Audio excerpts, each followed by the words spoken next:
Assalamualaikum warahmatullahi wabarakatuh. Perkenalkan kami dari kelompok 10 membawakan materi pembahasan 8 yaitu persediaan. Sebelumnya terima kasih kepada dosen pengampu Bapak Bambang Tutuko yang mengajar mata kuliah akuntansi keuangan menengah dan kami dari Universitas Muhammadiyah Profesor Dr. Hamka Fakultas Ekonomi dan Bisnis. Dan perkenalkan nama saya Aldinar dan teman saya Rizka Adelia Sari. Lanjut pada materi pertama akan dijelaskan oleh Rizka Adelia. Baik, terima kasih. Di sini ada pengertian tentang persediaan. Persediaan adalah pos-pos aktiva yang dimiliki oleh perusahaan untuk dijual dalam operasi bisnis normal, atau barang yang akan digunakan atau dikonsumsi dalam membuat barang yang akan dijual. Klasifikasinya tentang persediaan, item-item yang dimiliki untuk dijual dan barang yang digunakan untuk memproduksi barang untuk dijual. Di sini ada bisnis dengan persediaan, yaitu perusahaan dagang atau perusahaan manufaktur. Di sini ada mengenai tentang PSAK 14. Dalam definisinya, nilai realisasi neto adalah estimasi harga jual dalam kegiatan usaha normal dikurangi estimasi biaya penyelesaian dan estimasi biaya yang diperlukan untuk membuat penjualan. Adapun persediaan adalah aktiva. A dikuasai untuk dijual dalam kegiatan usaha normal, B dalam proses produksi untuk penjualan tersebut, C dalam bentuk usaha atau perlengkapan untuk digunakan dalam proses produksi atau pemberian jasa. Adapun pengungkapan, yaitu laporan keuangan mengungkapkan kebijakan akuntansi yang digunakan dalam pengukuran persediaan, termasuk rumus biaya yang digunakan, total jumlah tercatat persediaan dan jumlah tercatat menurut klasifikasi yang sesuai bagi entitas. Jumlah tercatat persediaan dan jumlah dicatat dengan nilai wajar dikurangi biaya untuk menjual. Jumlah persediaan yang diakui sebagai beban selama periode berjalan. Jumlah setiap penurunan nilai yang diakui sebagai pengurang, jumlah persediaan yang diakui sebagai beban dalam periode berjalan, jumlah dari setiap pemulihan dari setiap penurunan nilai yang diakui. Kondisi atau peristiwa penyebab terjadinya pemulihan nilai persediaan yang diturunkan. Jumlah tercatat persediaan yang diperuntukkan sebagai jaminan kewajiban. Adapun pengukuran persediaan, persediaan diukur pada mana yang lebih rendah antara biaya perolehan dan nilai realisasi neto. Biaya persediaan meliputi biaya pembelian, biaya konversi, biaya lain termasuk dalam biaya persediaan hanya sepanjang biaya tersebut timbul agar persediaan berada dalam kondisi dan lokasi saat ini. Teknik pengukuran biaya persediaan, seperti metode biaya standar, metode eceran, demi kemudahan dapat digunakan jika hasilnya mendekati biaya. Adapun rumus biaya, untuk item yang tidak dapat dipertukarkan dengan barang lain, not interchangeable, dan barang atau jasa yang dihasilkan dan dipisahkan untuk proyek tertentu.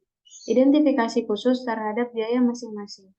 Untuk barang lain dihitung dengan menggunakan rumus biaya.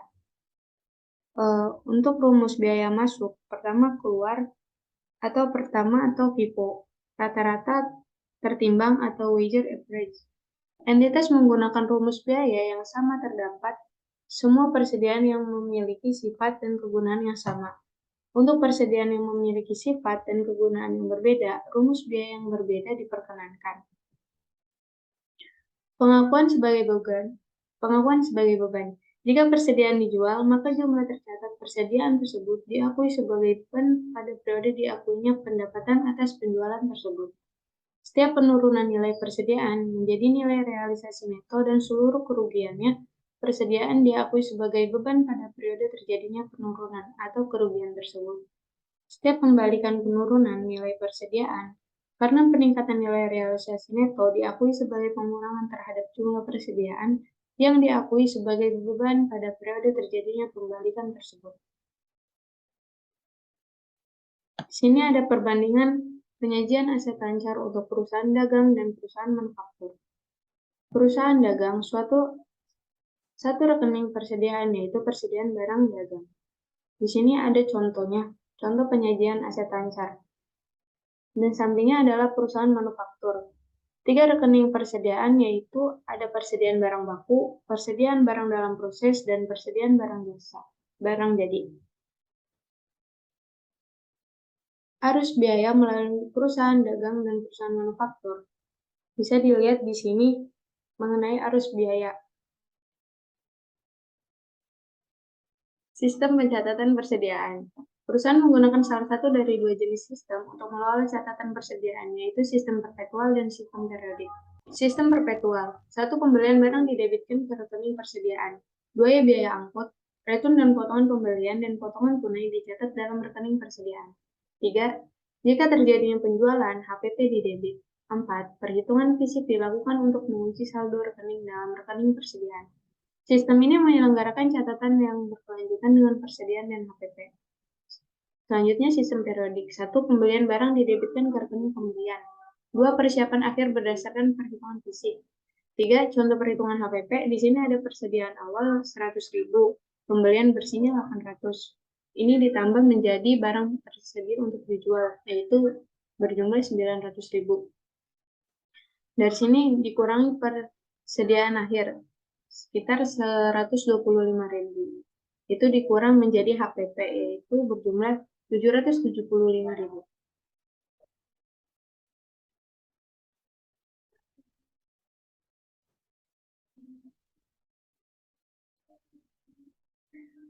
Dasar dalam penilaian persediaan. 1. Barang fisik untuk dimasukkan dalam persediaan, yaitu barang dalam perjalanan, barang konsinyasi, perjanjian penjualan khusus. 2.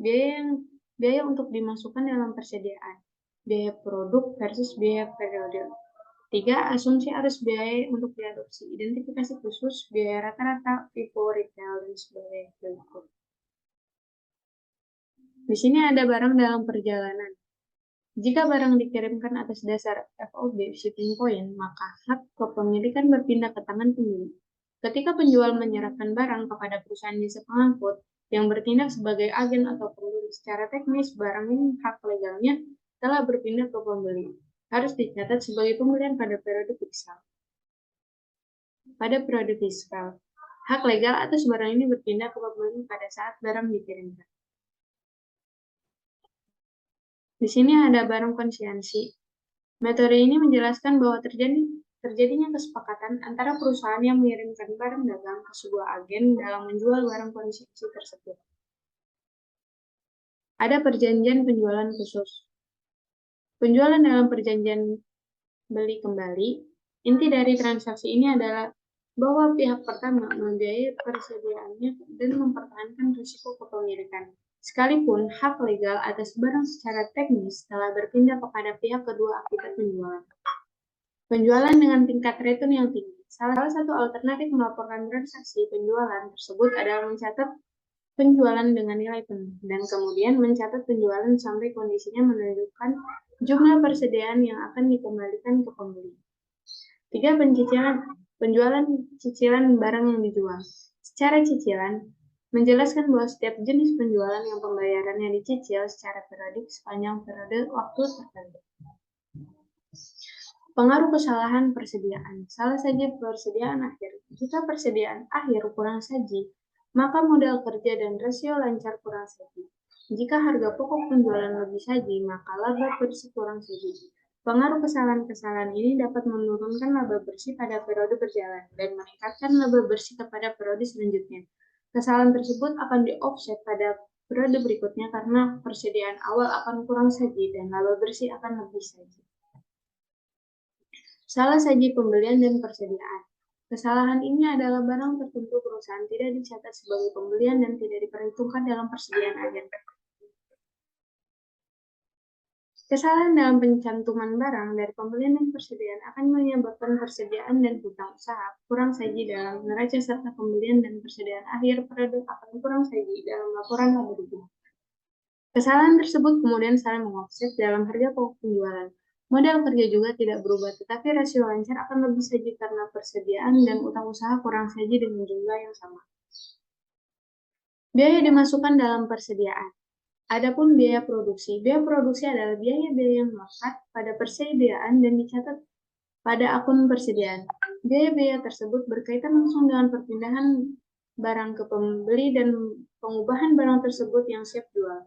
Beban seperti itu mencakup ongkos pengangkutan barang yang dibeli, biaya pembelian langsung lainnya, dan biaya tenaga kerja serta produksi lainnya yang dikeluarkan dalam proses barang ketika dijual. Sampingnya yaitu biaya periode. Biaya periode merupakan biaya-biaya yang terkait secara tidak langsung dengan akuisisi atau produksi barang. Biaya ini mencakup beban umum, beban administrasi, dan beban bunga. Meskipun beban umum serta administrasi tidak dianggap sebagai bagian dari biaya persediaan, namun secara konsep beban ini merupakan biaya dari produksi seperti harga beli awal dan biaya akhir. Baik, selanjutnya mungkin akan dijelaskan oleh teman saya, Aldinar. Silakan.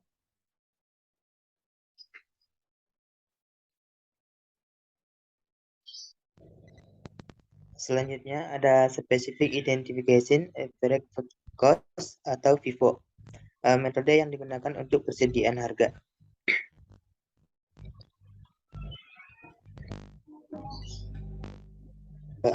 Yang pertama ada identifikasi khusus, yaitu perusahaan memasukkan biaya dari barang tertentu yang terjual ke dalam beban pokok penjualan. Perusahaan memasukkan biaya dari item tertentu yang masih ada ke dalam persediaan. Metode ini hanya dapat digunakan dalam kondisi yang praktis untuk memisahkan item tertentu secara fisik berdasarkan pembelian berbeda yang dibuat. Akibatnya, sebagian besar perusahaan hanya menggunakan metode ini saat menangani item yang relatif kecil, mahal, dan mudah dibedakan. Selanjutnya ada metode FIFO. Metode ini menyatakan bahwa persediaan dengan nilai perolehan pertama masuk akan dijual terlebih dahulu, sehingga persediaan akhir dinilai dengan nilai perolehan persediaan yang terakhir masuk atau dibeli. Metode ini cenderung menghasilkan persediaan yang nilainya tinggi dan berdampak pada nilai aktiva perusahaan. Terakhir ada biaya rata-rata, memberikan harga persediaan berdasarkan biaya rata-rata semua barang serupa yang tersedia semasa periode tersebut. Untuk mengilustrasikan penggunaan metode persediaan periode jumlah persediaan dihitung pada akhir periode. Next. Di sini ada contoh soalnya, yaitu perusahaan mencatat persediaan barang dagang dengan metode FIFO. Berikut ini adalah data yang diperoleh selama bulan Januari. Tanggal 3 Januari 2015 pembelian sebanyak 4.000 unit dengan harga 800. Tanggal 10 Januari 2015 pembelian sebanyak 12.000 unit dengan harga 880. Dan tanggal 26 Januari 2015 penjualan 4.000 unit senilai 880. Dan tanggal 29 Januari 2015 pembelian sebanyak 4.000 unit dengan harga 850. Diminta berapakah nilai persediaan akhir 31 Januari 2015, berapa nilai HPP bulan Januari 2015, dan hitung laba rugi kuartalnya. Next. Di sini ada tabelnya, ada tanggal bulan Maret pembelian, HP penjualan, persediaan. Di bulan Maret tanggal 3 itu unitnya 4.000 dan harga per unit itu 800. Itu dikali mendapatkan total 3.200 unit. 3.200.000. Dan di HP penjualannya itu tidak ada, dan dicatat di persediaan unitnya itu 4.000, harga per unitnya 800, dan totalnya itu 3.200.000. Dan pada tanggal 10 tadi tanggal 10 unitnya itu sebanyak 12.000 dan harga per unitnya 880, dikalikan mendapatkan total 10.560.000. dan dicatat di persediaan sebanyak ini 4.000 unit diturunkan dan 800 harga per unitnya 3.200.000 diturunkan dan dijumlahkan dengan harga pada tanggal 10 menjadi 12.000 unit dan harga per unitnya 880 mendapatkan totalnya 10.560.000. Dan pada tanggal 26 itu harga penjualan sebanyak 4.000 unit dan harganya 800 sudah mendapatkan total 3.200.000 dan dicatat di persediaan itu 4.000 unit dikali 880 mendapatkan total 3.520.000 dan di persediaannya dicatat harga per unitnya 880 dan dijumlahkan semuanya mendapatkan total 7.040.000. Dan pada tanggal 29 4.000 unit dikali 830 harga per unitnya dan mendapatkan total 3.320.000. Dan dicatat di persediaan 880 nilai dari tanggal 26 diturunkan menjadi 7.040 dan total dari tanggal 29 dicatat harga per unitnya 830 dan nilainya total sebanyak 3.320.000. Next.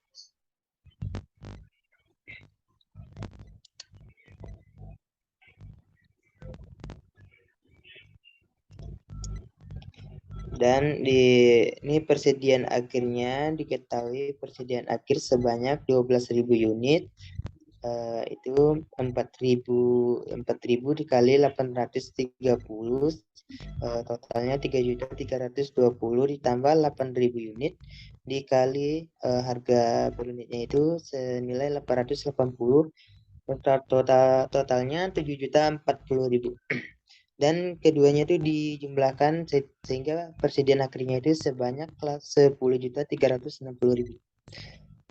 HPP-nya beban pokok yang tersedia dijual itu sebanyak 3.200.000 ditambah 10.560.000 ditambah 320.000 dan dikurang 10.360 dari persediaan akhirnya sehingga mendapatkan total sebanyak 6.720.000.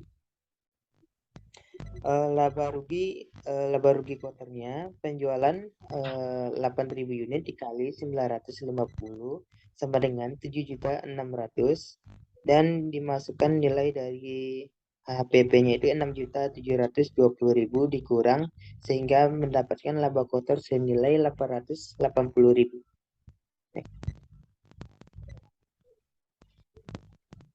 Dan selanjutnya ada harga pokok penjualan, yaitu metode rata-rata pertimbangan. Metode ini persediaan akhir akan menghasilkan nilai antara nilai persediaan metode FIFO dan nilai persediaan metode LIFO. Metode ini juga berdampak pada nilai harga pokok penjualan dan laba kotor.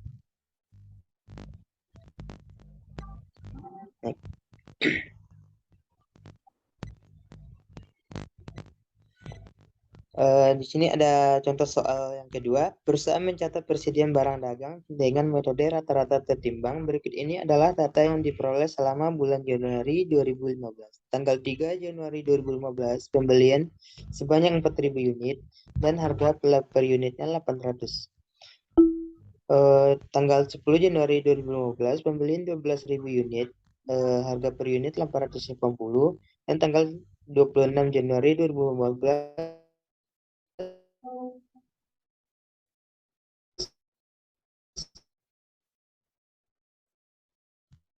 penjualan 4.000 unit dan harga per unit 15 pembelian 4.000 unit Januari 2015 dan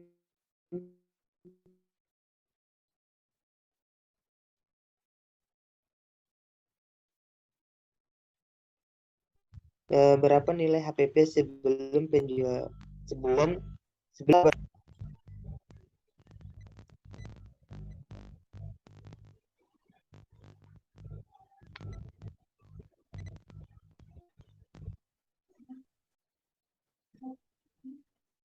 tes. Dan ini jawaban dari pertanyaan pertama tadi, bisa dilihat. Dan selanjutnya, dan di sini ada soal kedua, persediaan akhir total pembelian 17.080, total unitnya 12.000, biaya per unitnya 854 per unit. Dan persediaan akhirnya itu ada 854 dikali 12.000 sama dengan 810.360.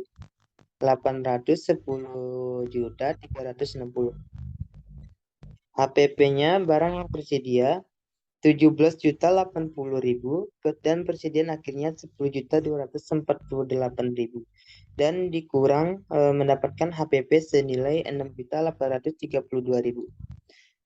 Laba rugi quarternya penjualan 8.000 dikali 950 mendapatkan total 7.600.000 dan dikurang dari hasil HPP 6.832.000 mendapatkan laba kotornya 786.000.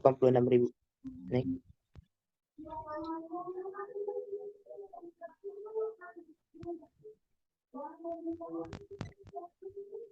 Ada selanjutnya metode LIFO, yaitu ada persediaan periodik, bahwa biaya jumlah yang terjual atau yang dikeluarkan selama bulan tertentu berasal dari pembelian terbaru. Sedangkan persediaan perpetual, penggunaan metode LIFO dalam persediaan akhir menghasilkan perbedaan nilai persediaan akhir dan beban pokok penjualan dibandingkan dengan jumlah yang dihitung melalui metode perpetual. Isu-isu khusus yang terkait dengan LIFO, ada 3, ada cadangan LIFO, likuidasi LIFO nilai dolar.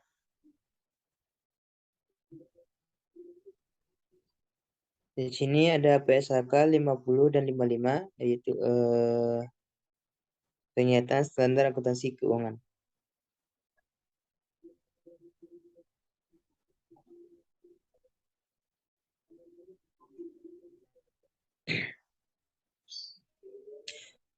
Definisi PSHK 50 yaitu isinya PSHK 50 instrumen ke dalam IAS 32 Financial Instrument Presentation per 1 Januari 2014. PSHK 50 dimaksudkan untuk menetapkan prinsip-prinsip untuk menentukan apakah instrumen keuangan merupakan liabilitas atau ekuitas serta menetapkan prinsip-prinsip untuk menyalinghapuskan aset keuangan dengan liabilitas keuangan. Bagi entitas penerbit instrumen keuangan, PSHK 50 juga mengatur klasifikasi bunga, dividen, kerugian, dan keuntungan terkait instrumen keuangan yang diterbitkan, serta menyatakan kondisi-kondisi yang mengharuskan entitas menyalinghapuskan aset. Yang kedua ada PSHK 55. PSHK 55 tentang pengakuan dan pengukuran instrumen keuangan. Tujuannya adalah untuk mengatur prinsip dasar pengakuan dan pengukuran atas aset keuangan, liabilitas keuangan, dan kontrak pembelian atau penjualan item non keuangan. PSHK 55 ini diterapkan pada kontrak pembelian atau penjualan item non keuangan yang dapat diselesaikan secara neto dengan kas atau instrumen keuangan lain, atau dengan mempertukarkan instrumen keuangan seolah-olah kontrak tersebut adalah instrumen keuangan dengan pengecualian dan kontrak yang disepakati dan dimaksudkan untuk terus dimiliki dengan tujuan untuk menerima atau menyerahkan item non keuangan sesuai dengan persyaratan pembelian, penjualan, atau penggunaan yang diperkirakan oleh entitas. Selanjutnya,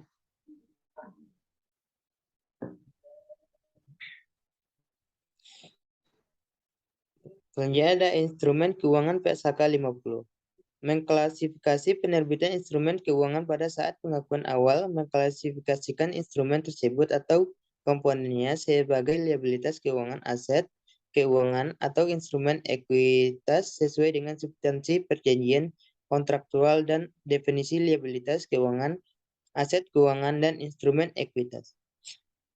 Kedua, ada instrumen ekuitas. Ketika menentukan instrumen keuangan merupakan instrumen ekuitas.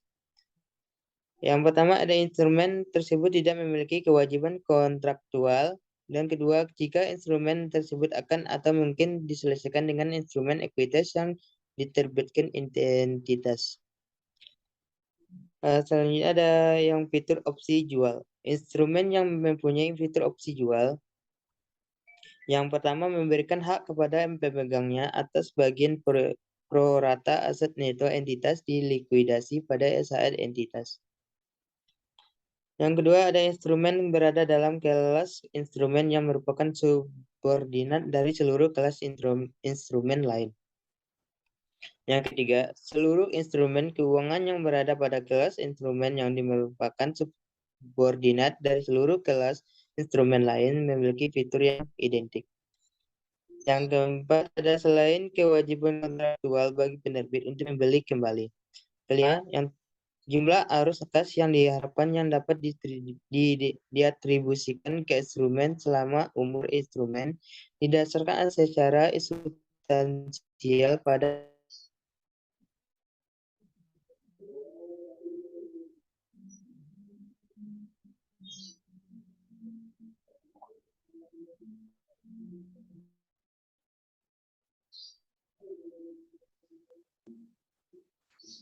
Selanjutnya ada PSHK 55. Ini tabelnya dapat kita lihat di sini ada instrumen keuangan, baginya ada aset keuangan yang diukur pada nilai wajar melalui laporan laba rugi. Selanjutnya ada investasi dimiliki hingga jatuh tempo dan pinjaman diberikan dan piutang. Dan yang terakhir di aset keuangan tersedia untuk dijual. Sedangkan pada bagian liabilitas keuangan yang diukur pada nilai wajar melalui laporan laba rugi dan kewajiban lainnya. Selanjutnya ada instrumen ekuitas. Bagiannya itu instrumen ekuitas biasa, instrumen ekuitas majemuk, dan instrumen ekuitas sintesis. Dan ada instrumen derivatif, yaitu derivatif biasa dan derivatif melekat.